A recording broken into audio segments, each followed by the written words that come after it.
네, 다시 한번 2025년의 첫 수요 예배 오신 여러분들을 주님의 이름으로 환영하고 축복합니다. 첫 수요 예배라서 어떤 말씀 같이 나눌까 고민하다가 또 마침 저희 2025년 새 표어가 승리하는 믿음, 또 믿음에 관한 거라서 제가 들었던 설교 중에 은혜 받았던 것을 함께 나누고자 합니다. 저희 한 해가 시작한 지 벌써 일주일이 지났습니다. 다들 새해를 시작하시면서 다짐하신 것들이 있으셨을 텐데, 어떤 분들은 운동해야겠다, 어떤 분들은 좀 다이어트해서 살을 빼야지, 어떤 분들은 또 매일 방 청소하기 같이 자그마한 것들부터 시작하셨을 분들도 있을 겁니다. 근데 옛말에 이런 말이 있죠. 작심삼일이란 말이 있습니다. 어떻게 일주일이 지났는데 아직 잘 지키고 계신가요? 우리가 어떤 목표를 세우고 그 목표를 향해 사는 것은 매우 중요하고, 또 어떻게 보면 그것이 인간의 본능이라고 할 수 있습니다. 이 본능은 우리가 바로 더 나은 사람이 되기 위한 것이라고 볼 수 있습니다. 세상적으로는 정말 많은 목표들을 세울 수 있습니다. 한편 신앙적으로는 우리는 어떨까요?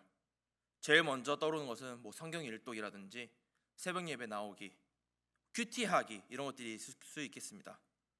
또한 각자 맡은 직분자로서 집사님으로서, 권사님으로서, 장로님으로서, 목회자, 부교육자로서 각자가 세운 목표가 있을 것입니다. 성경에 보면 각 직분자들에 대한 그 퀄리피케이션들이 매우 자세히 잘 설명이 되어 있습니다. 이것들을 쉽게 설명하자면은, 우선 교회 밖에선 좋은 평판을 들어야 하고, 또 가정 생활에 충실해야 하고, 개인 경건 생활에 있어서 흠이 없어야 합니다. 오늘 본문의 저자인 베드로는 부르심을 받은 자들에게 편지를 하고 있습니다. 이 부르심 받은 자들은 우리가 작게 보면은 직분자들이라고 얘기를 할 수 있겠지만, 넓은 의미에서는 예수님을 구주로 영접한 모든 그리스도인들에게 보내는 것이라고 얘기할 수 있겠습니다. 제 4절을 함께 보시겠습니다. 4절에 이로써 그 보배롭고 지극히 큰 약속을 우리에게 주사 이 약속으로 말미암아 너희가 정욕 때문에 세상에서 썩어질 것을 피하여 신성한 성품에 참여하는 자가 되게 하려 하셨느니라. 그리스도인으로서 살아야 되는 삶은 바로 신성한 성품에 참여하는 것입니다. 신성한 성품은 즉 하나님의 성품에 참여한다고 말할 수 있겠습니다. 우리의 삶의 표준이 세상적인 것, 인간적인 것이 아니라 하나님이라는 것입니다. 이러한 기준과 가치를 살다 보면은 하나님께서 기뻐하시는 사람이 되고, 자연스럽게 어떠한 그룹의 리더가 되고, 또 직분자로서 쓰임을 받을 수 있게 될 것입니다. 그런데 우리가 과연 그렇게 사는 것이 가능할까요? 매번 새해에 세운 작은 목표들마저도 3일, 한 달, 2달 뒤에는 못 지키고 마는데, 어떻게 우리가 이런 신성한 성품에 참여하는 것이 가능이나 한 이야기일까요? 베드로는 가능하다고 이야기하며, 또한 이러한 삶이 얼마나 가치 있고 고귀한지를 이야기해주고 있습니다. 우선 첫 번째로, 신성한 성품에 참여하는 삶은 우리로 열매 맺는 삶을 살게 해줍니다. 8절을 함께 보시겠습니다. 이런 것이 너에게 있어 흡족한즉 너희로 우리 주 예수 그리스도를 알기에 게으르지 않고 열매 없는 자가 되지 않게 하려니와. 살면서 열매를 맺고 싶지 않은 사람이 있을까요? 세상에 수많은 사람들이 각자가 원하는 열매를 맺으려고 부단히 노력을 하며 살아갑니다. 열매는 그 사람의 삶을 보여주고 그 사람 삶의 내용물이자 결과물이기 때문입니다. 이 세상에서 아무 열매 없이 그냥 저냥 살다가 가면 얼마나 허무하고 의미 없는 삶이 되지 않겠습니까? 열매는 단지 물질적인 뿐만이 아니라 사람들에게 기억되는 그 사람의 사상이라든지 인격, 이런 것을 의미할 수 있습니다. 베드로는 신성한 성품에 참여하면 이렇게 열매를 맺을 수 있다고 이야기합니다. 우리는 성경 다른 부분에서도 이런 비슷한 이야기를 찾을 수 있습니다. 바로 요한복음 15장 5절에서 예수님 아주 유명한 말씀을 하십니다. 나는 포도나무요 너희는 가지라. 그가 내 안에 내가 그 안에 거하면 사람이 열매를 많이 맺나니 나를 떠나서는 너희가 아무것도 할 수 없음이라. 이 말씀을 보면 간단하고 쉽습니다. 예수님이 우리 안에 거하시고 우리가 예수님 안에 거하며 열매를 맺는다고 말씀하시는데, 그냥 맺는 것이 아니라 열매를 많이 맺는다고 말씀하십니다. 이것은 우리가 애써서 무언가를 해서 하는 것이 아니라 정말 자연스러운 모습으로 나오게 됩니다. 마찬가지로 신성한 성품에 참여하는 것이 이러한 의미가 있다고 말할 수 있겠습니다. 또 한 가지 이런 삶은 우리에게 아주 고귀한 가치가 있는 삶이라고 하는 점입니다. 우리 10절과 11절을 보시겠습니다. 10절, 그러므로 형제들아 더욱 힘써 너희 부르심과 택하심을 굳게 하라. 너희가 이것을 행한즉 언제든지 실족하지 아니하리라. 이같이 하면 우리 주 곧 구주 예수 그리스도의 영원한 날에 들어감을 넉넉히 너에게 주시리라.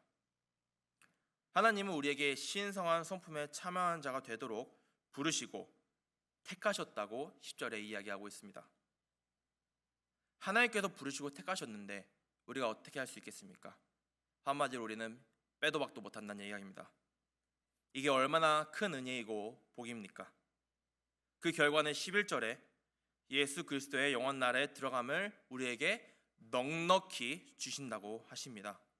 힘들게도 아니고 넉넉히입니다. 이 정도면 오히려 우리가 피하려고 몸부림치는 것이 더 힘들어 보입니다. 제가 최근에 한 예시를 들었는데, 저는 아직 결혼을 안 하고 아이가 없어서 잘 모르지만 아이가 있는 분한테 들어보니 어디를 가야 할 때 아이를 차에 태우면은 차 뒷자리에다가 카시트를 두고 그 자리에 아이를 앉혀야 되는데, 대부분의 아이들이 그 카시트에 앉기 싫어서 몸부림치고 울고불고 난리를 친다고 합니다. 하지만 그 부모들은 그 시트에 앉히려고 온갖 노력을 다 하죠. 몸부림치는 아이들은 나중에 지쳐서 시트에 앉는다고 합니다. 근데 만약에 아이가 그 시트에 순순히 앉으면은 바깥 풍경도 구경하고 부모님과도 이야기하고 장난도 치며 나름 재밌게, 신나고 재밌게 드라이브를 할 텐데, 몸부림치면서 힘들어하는 아이는 그냥 지쳐 자면서 간다고 합니다. 이게 마치 우리의 모습과 다르지 않다고 봅니다. 하나님이 우리를 부르시고 택하셨는데 우리는 그것이 싫어 몸부림치며 나는 내가 원하는 대로 내 삶대로 살 거야 라고 하는 것이 비슷한 모습으로 보여집니다. 그냥 우리는 하나님 앞에 손들고 하나님의 부르심과 택하심 앞에서 우리 멋지게 도전하며 살아보는 우리 모두가 되기를 바랍니다. 마지막으로 이런 삶은 믿음의 탑을 쌓는 삶입니다. 우리 5절에서 7절을 우리 같이 한번 천천히 읽어보십시다. 5절에서 7절입니다. 시작. 그러므로 너희가 더욱 힘써 너희 믿음의 덕의 지식의 절제의 인내의 경건의 형제 우애를. 아멘.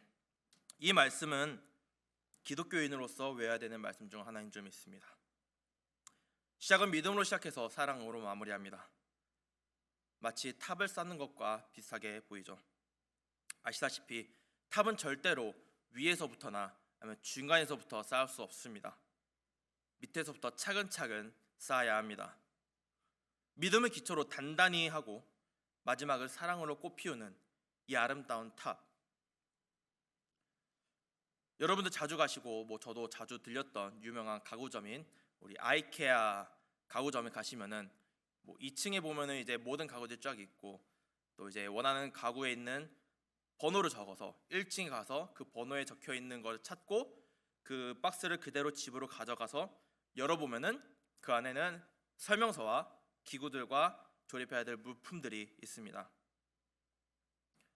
그리고 그 설명서 안에는 어떤 물품들이 있고 어떤 물품들이 어떻게 조립되고 이런 것 다 순서대로 잘 짜여져 있습니다. 그런데 만약에 어떤 나사 하나를 빼먹었다든지 아니면 그 조립 순서를 뒤죽박죽해서 만들었다고 치면은 초반에는 잘 작동이 되겠지만 얼마 안 있어 삐걱삐걱대며 작동이 잘 안 되다가 결국은 부서집니다. 제가 그렇게 해서 한 5개를 날려먹어서 너무나 잘 압니다. 이것과 같이 이 8개의 덕목이 우리에게 그런 역할을 한다고 볼 수 있겠습니다. 믿음으로 시작해서 사랑으로 마무리하는 것과 또한 각각 덕목의 내용들을 잘 기억하시고 최대한 그 내용에 맞춰 살아야겠다라는 결단을 하시길 바랍니다. 하나하나 찾아보겠습니다. 먼저 가장 기본적이면서 제일 중요한 덕목인 믿음입니다. 너무나 잘 아시고 또 당연한 이야기라 길게 설명 안 하겠지만, 우리의 부르심이 일반적인 사회인으로서의 삶이 아니라 우리를 택하시고 신성한 성품에 참여하는 자의 모습으로, 또한 그 모습을 배우라고 이 말씀을 주신 것을 생각한다면은 당연히 하나님에 대한 믿음이 기초여야 합니다. 이 믿음은 하나님에 대한 확실하고 올바른 믿음을 이야기하는 것입니다. 두 번째로 그 위에 우리는 덕을 더해야 합니다. 덕은 도덕적인 탁월함을 말합니다. 신기한 것은 3절에 보면은 우리를 부르실 때 자기의 영광과 덕으로서 우리를 부르셨다라고 동일한 단어가 쓰여져 있습니다. 하나님께서 우리를 도덕적인 탁월함을 가지고 또한 그렇게 살라고 우리를 부르셨다고 한다면 우리는 그것을 이룰 가능성이 있고 또한 그렇게 행할 수 있는 사람이라는 뜻입니다. 이 덕이란 단어는 선을 행하는 뜻으로 우리가 표현을 가능해지고, 또 다른 말로는 은혜를 베푸는 삶이라고 말할 수 있습니다. 하나님께서 우리를 부르시고 선택하신 것은 하나님의 일방적인 은혜로 주어진 것입니다. 그렇기 때문에 그 덕으로서 불려진 우리가 높은 도덕적인 가치를 가지고 살아감으로 인해서 다른 사람들에게 은혜를 베푸는 삶을 살아야 한다는 것을 말하고 있습니다. 세 번째는 이 덕에 지식을 더해야 합니다. 이 지식은 단지 세상적인 지식을 이야기하는 것이 아닌 것을 우리는 너무나 잘 알고 있습니다. 여기서 말하는 지식은 하나님의 뜻과 그 길에 대한 지식입니다. 베드로후서의 가장 마지막 절인 베드로후서 3장 18절을 보면은 이렇게 쓰여 있습니다.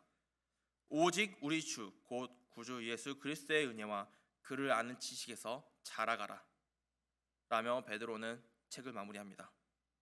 즉 우리가 가져야 할 지식은 예수 그리스도의 은혜와 그를 아는 것이고 그 지식 안에서 자라가야 한다는 것입니다. 이 말은 다시 말해서 하나님에 대해서 더 많이 알려고 노력하는 삶을 살아야 한다는 것입니다.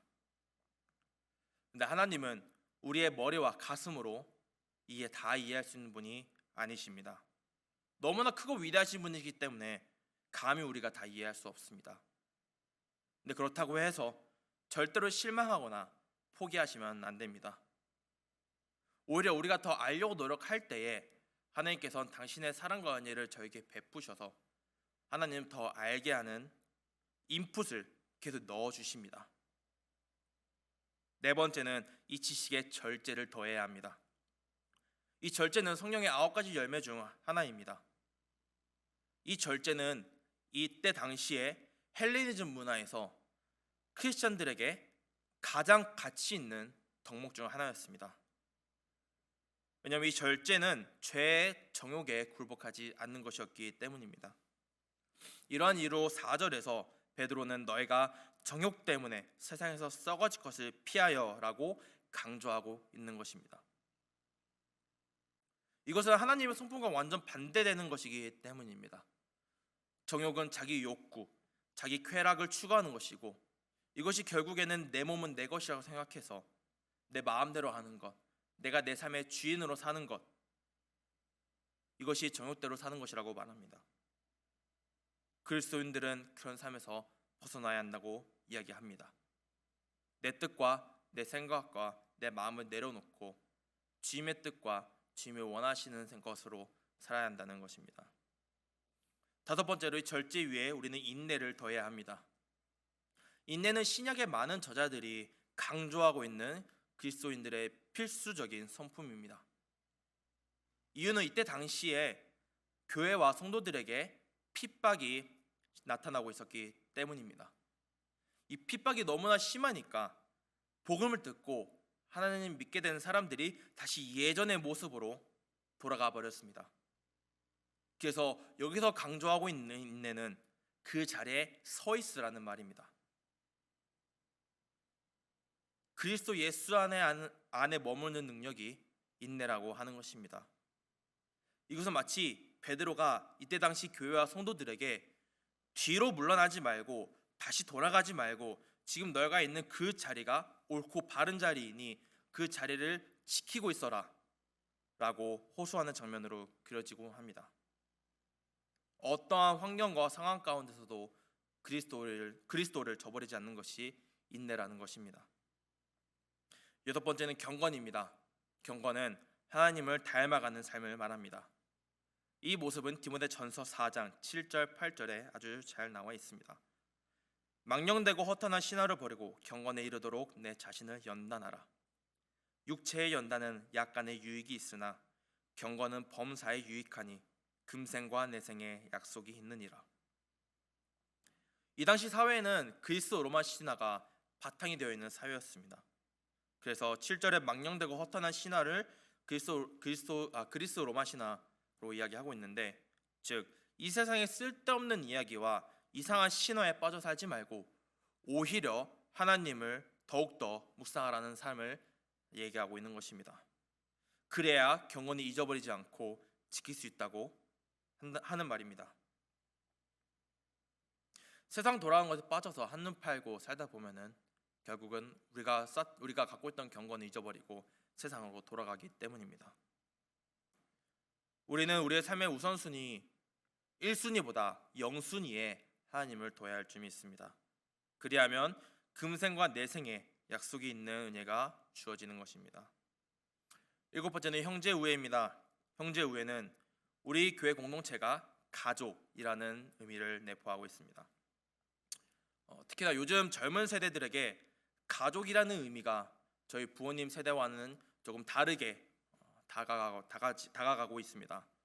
요즘 세대들에게 가족은 조금 불편하고 뭔가 부담스럽고 피만 나눈 서로 DNA만 비슷한 그런 존재들이라고 여겨지고 있고, 이들은 굳이 다른 사람들과 내가 친해져야 돼라는 생각과 너의 문제는 너가 알아서 해결해야지라는 스탠스가 드러나는데, 특히나 각종 드라마와 또 여러 가지 TV 프로그램들을 통해 가족이라는 사람들이 서로를 헐뜯고 복수하고 모욕하고 화내고 짜증내고 서로를 원수대하는 그런 장면들이 자주 나옵니다.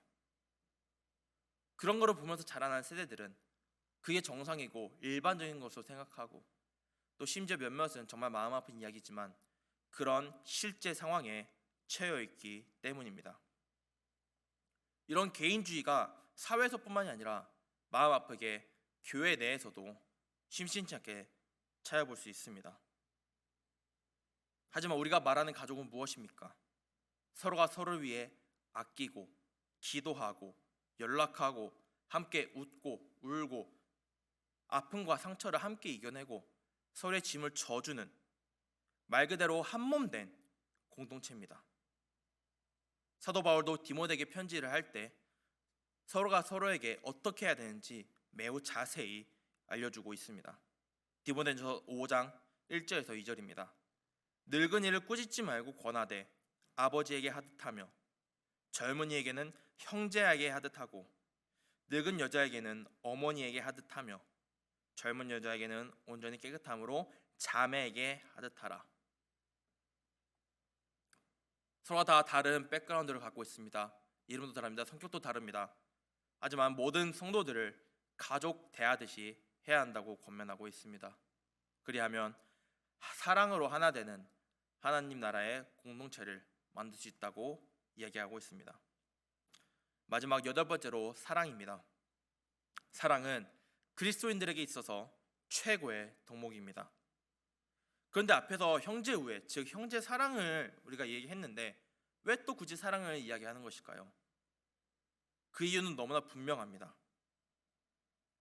우리가 사랑할 수 있는 사람만 사랑하는 것이 아니라 사랑하지 못할 혹은 내가 사랑할 수 없는 사람까지 사랑하는 이야기입니다. 베드로는 예수님과 함께 계실 때 이렇게 질문했었습니다. 주여, 형제가 내게 죄를 범하면 몇 번이나 용서하여 주리이까? 7번까지 하오리이까?